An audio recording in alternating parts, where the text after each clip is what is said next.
Heyo, what is up, guys? Welcome back to another video on Pure Panorama. Just like I showed you in the beginning of yesterday's video, and like I mentioned in yesterday's video, this video we are going to be doing something with injectors out of the 24 valve Cummins. What are we doing with injectors, you're asking? You're probably wondering. Well, we are going to dissect an injector. We're going to pull it apart. We're going to look at the internals of it, see what it is all about, what is inside of it. How does it work? I don't know. I'm curious. I want to know. This is something that I wanted to do with these Cummins injectors now for a while, since back when I put in the new diesel auto power 125 horsepower injectors into the Cummins back in February, I think it was. So I've had these stock injectors just sitting here in the box, and well, we're finally here at this point in time where we are going to go ahead and crack one of these things open and look at it. And then also we will do a video on cleaning the injector and some stuff you can do to clean your injectors out of your Cummins truck. If you think you're getting a bad spray pattern, if you think your truck is having a miss or misfiring, if there's anything along those lines to where you think your truck is not performing the way that it should and you think that it's fuel or injector related, then we'll go over some cleaning stuff and what you can do to clean your injectors up and hopefully get them to function properly again. But for this video, I think we should just start with opening one of these injectors up and seeing what is inside, what it's all about. I know that there's some tiny little parts in there, some springs, some shims, things of that nature.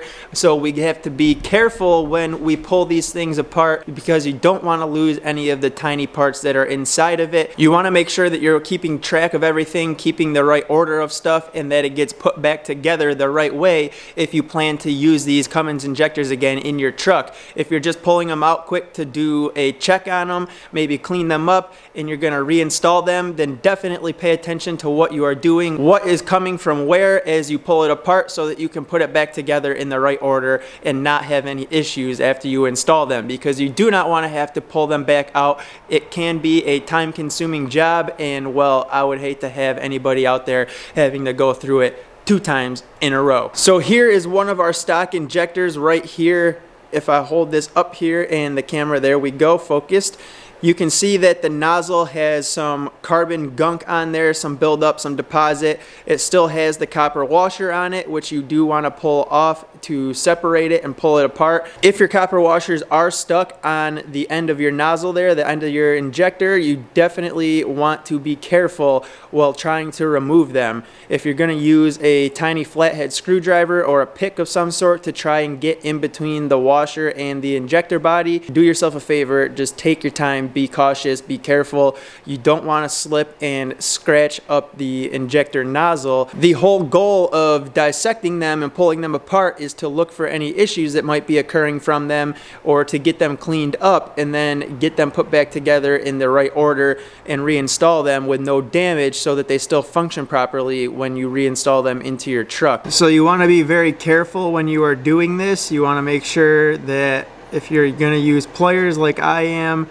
that they don't slip off. This copper washer obviously does not have much surface area to grab a hold of and pinch down on to try and wiggle it loose, but you do not want these pliers to slip off and hit that injector nozzle. So I am just going to put a little bit of pressure on this and see if we can wiggle it loose. It's starting to move a little bit. Oh, there we go. She's coming off. So I did soak this just a little bit to try and help break up some of that carbon, because the carbon is obviously what is making this stick. So soaking it in a solution will help to break that carbon free. But if you look at this copper washer here, you can see all that nasty buildup right around the inside of it. That's what was making it stick to this injector body. So here's a closer look at the injector nozzle. You can see some of that carbon buildup up here by the base of the injector body. All this stuff down here I've already kind of wiped down after I pulled it out of the stuff I was soaking it in, and we'll go over all that stuff in another video. Probably maybe even the next video we'll do an injector cleaning video on what you can do to clean up your nozzles and internals of the injector and things like that.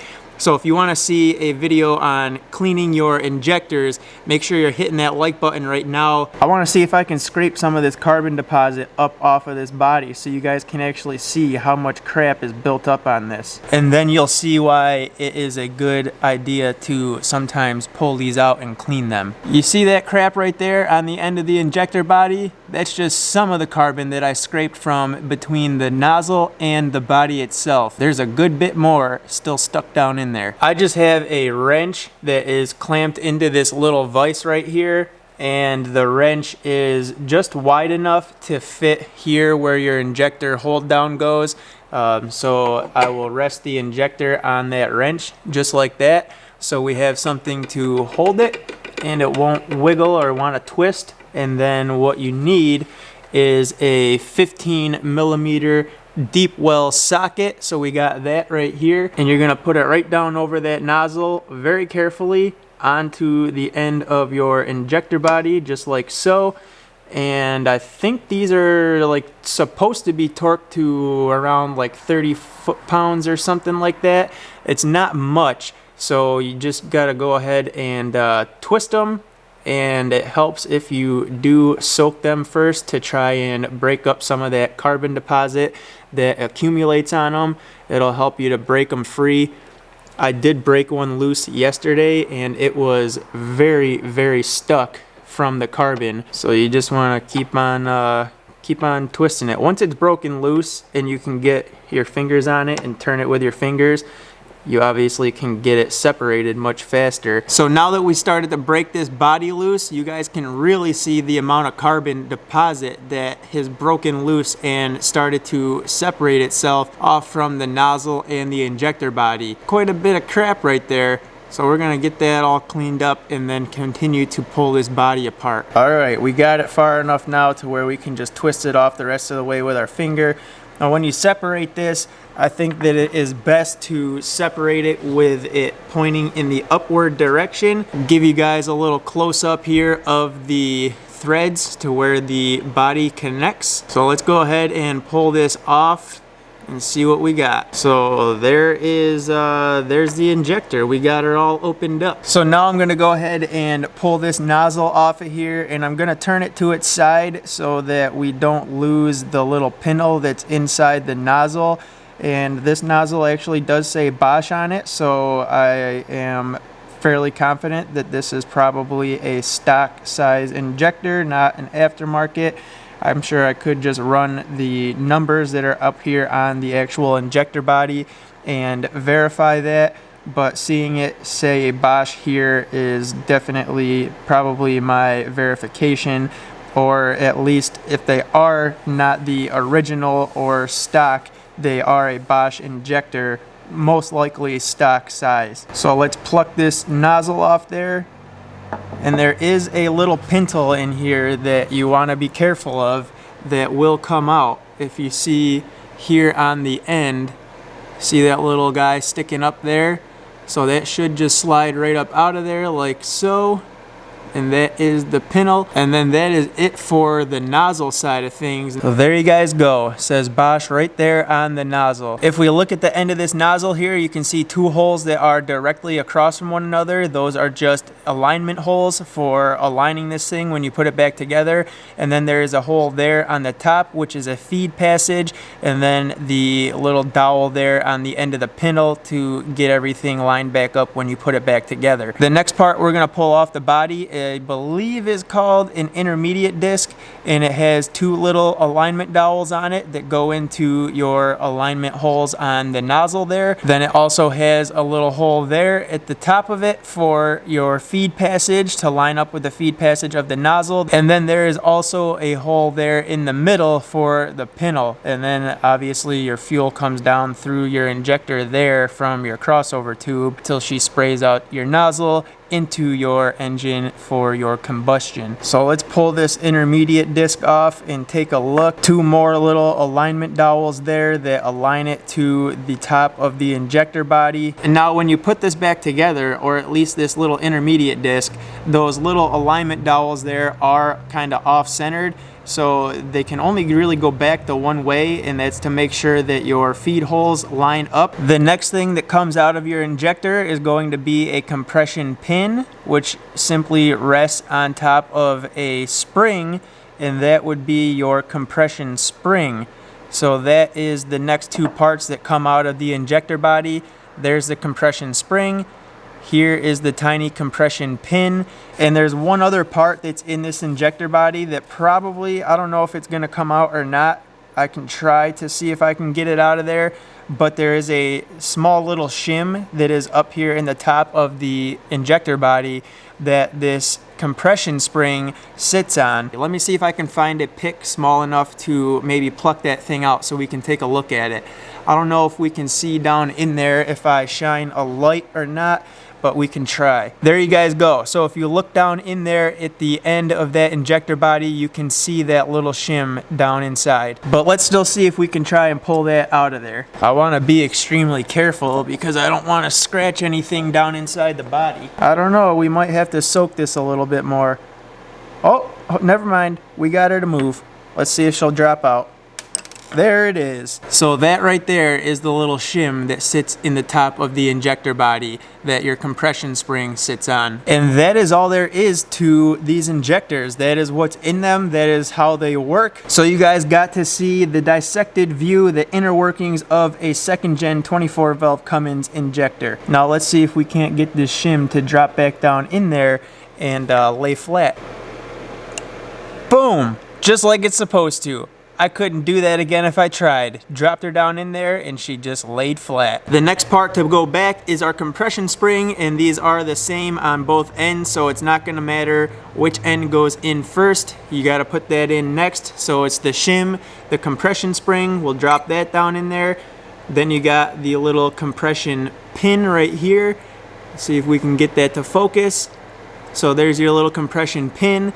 Now you want the longer side of the pin to face up. You'll know you're putting the compression pin back the right way because this one end here is solid and it's flat on this side, whereas the other end here has a little hole in it. You can see that hole there, and then this side of the disc actually has a slight taper to it.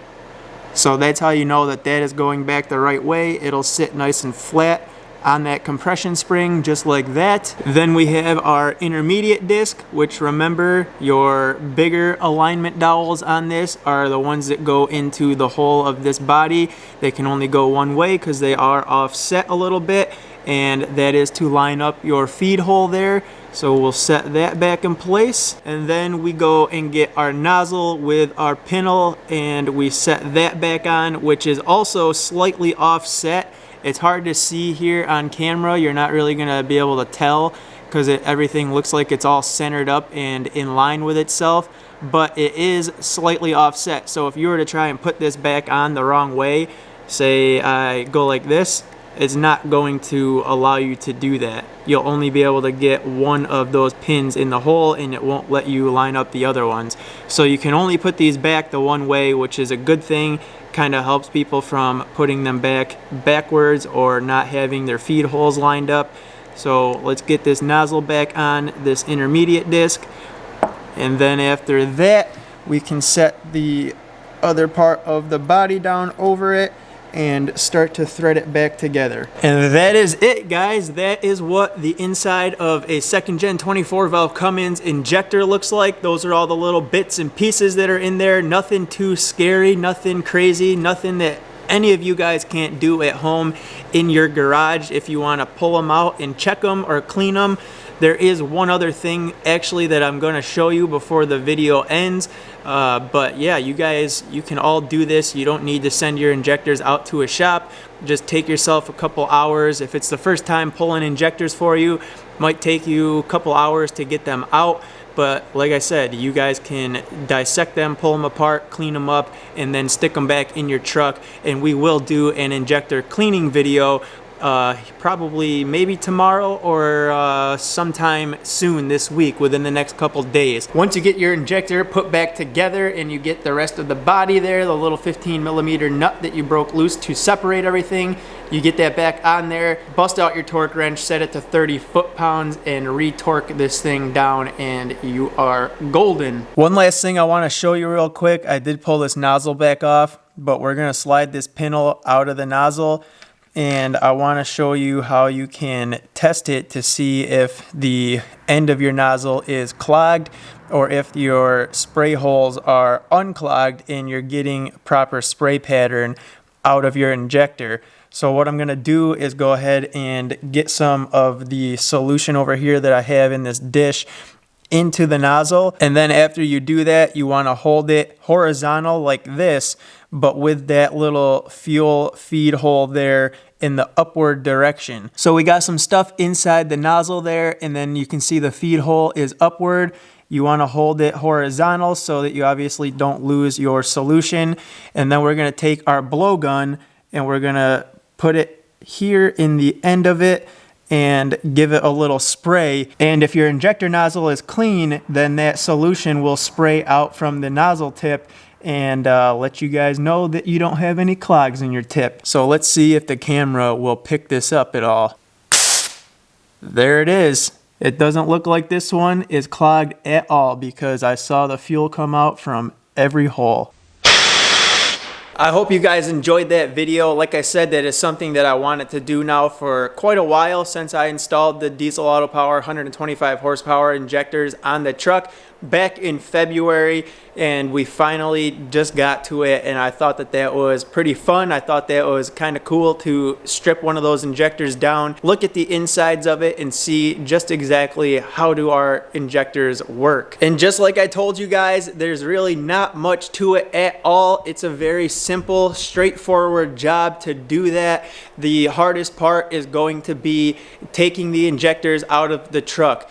And what I found to be the hardest part when I did my injector change on my truck was getting the fuel lines separated off of the back of the VP44 injection pump, but it can be done. You can get to them, and you can get these things out probably in about like 2 hours or so if it's your first time doing it, and you have to figure out what methods work best for you in order to remove the fuel lines and get everything separated. But once you have them out, walk in the park, piece of cake to strip your injectors down. 15mm socket, deep well socket, so you don't damage the injector nozzle.